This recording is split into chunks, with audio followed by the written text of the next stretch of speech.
எல்லோருக்கும் வணக்கம். இன்றைக்கு மிக முக்கியமான பதிவு.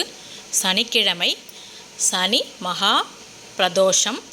இன்றைய நாள் மிகவும் சிறப்பான ஒரு நாள். இந்த நாளில் நாம் சிவபெருமானை வழிபடுவது அதீத பலன்களை நமக்கு கொடுக்கக்கூடியதாக இருக்கும்.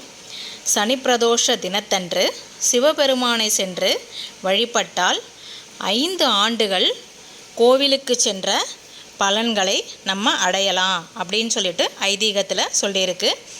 சனி பிரதோஷத்தன்று சிவபெருமானையும் சனி பகவானையும் விரதமிருந்து வழிபட்டால் கிரகதோஷங்கள், சனியால் ஏற்படும் பாதிப்புகள் அனைத்தும் நீங்கிவிடும்.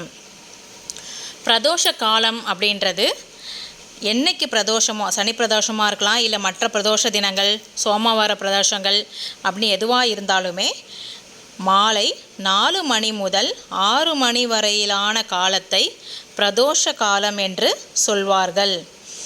பிரதோஷ தினத்தன்று சிவனை வழிபட்டால் அனைத்து பாவங்களும் விலகிவிடும் என்பது ஐதீகம். அதே மாதிரி இன்றைக்கி சனி பிரதோஷம் அன்று சிவபெருமானை நினைத்து அவருடைய திருநாமங்கள் ஜபிப்பது அல்லது சிவபெருமானுடைய போற்றிகள் படிப்பதுன்னு நம்ம இன்றைக்கி நேரம் கிடைக்கும் போதெல்லாம் சிவபெருமானை நினைத்து அவருடைய திருநாமங்களை பாராயணம் செய்வது மிகவும் சிறப்பானதாகும், அதிக பலன்களை தரக்கூடியதாகும்.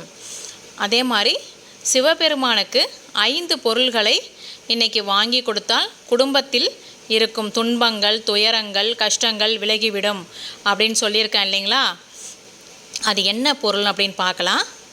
சிவபெருமானுக்கு அபிஷேகத்துக்கு பால், பசும்பால், காய்ச்சாத பசும்பால், இளநீர்,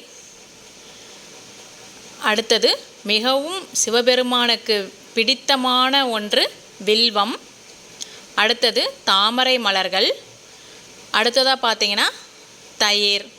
நம்மளுடைய சக்திக்கு ஏற்ற மாதிரி நம்ம இந்த 5 பொருள்களில் ஏதாவது ஒன்றை சிவபெருமானுக்கும் நந்தி பகவானுக்கும் அபிஷேகம் செய்வதற்கு வாங்கி கொடுத்தோம் அப்படின்னு சொன்னால் நம்ம குடும்பத்தில் உள்ள கஷ்டங்கள் விலகி சுபிக்ஷமானதாக மாறும், சகல ஐஸ்வர்யங்களும் கிடைப்பதாக ஐதீகம்.